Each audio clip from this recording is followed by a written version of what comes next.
All right, I made it through week one. Uh, and you know, I don't know. It went okay. I think it's like I think it's a lot like working out where you don't necessarily notice your gains right away. And I think that's the case. I think you have to have faith. Like I still don't feel a ton better after a week of really making sure I'm striving to expose myself every day, and I don't really feel much more comfortable. I just feel exhausted. And that's kind of like working out. Like when you first start working out, you're just fucking sore and exhausted after the first few days or week or whatever. And I think it's similar.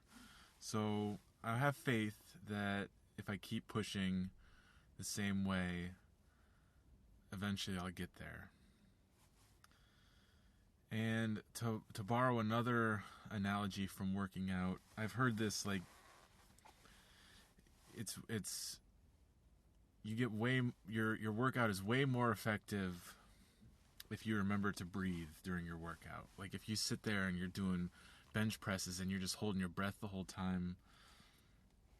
I don't understand, like that's what they always say, and I'm sure the science has something to do with you have to feed blood to your oxygen so it can get to your muscles, and it just provides for a more efficient workout when your muscles have oxygen to work from. And I think the same thing applies to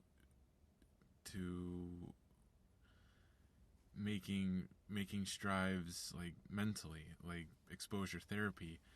It's like working out. It's like working that part of your brain, and if you're not remembering to breathe correctly, you're not going to get an effective workout.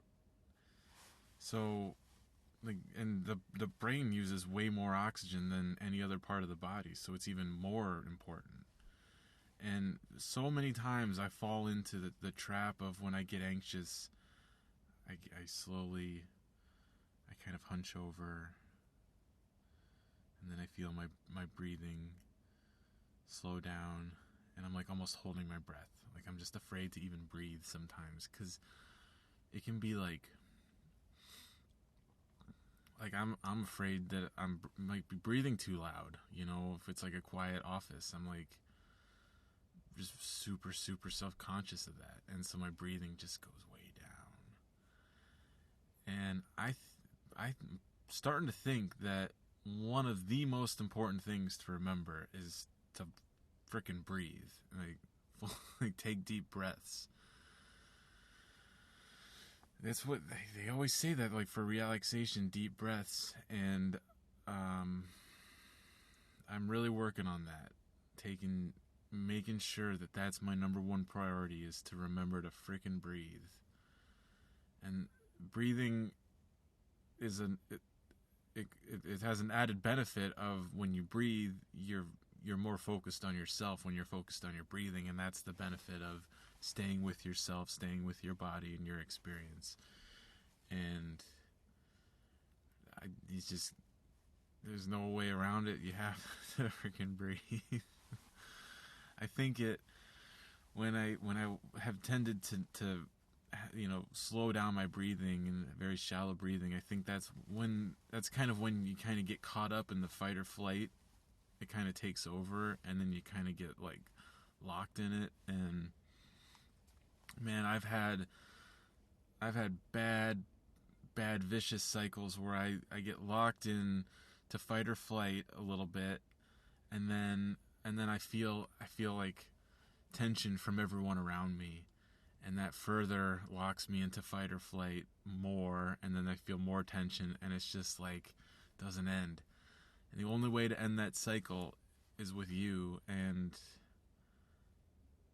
returning to your breath and just breathing. And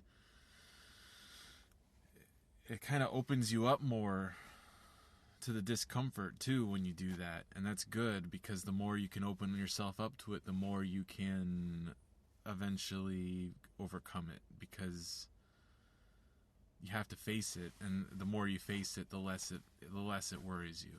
So, yeah. Breathing, number one important thing. Okay. Next video, 1.5 weeks, coming up Sunday. See you then.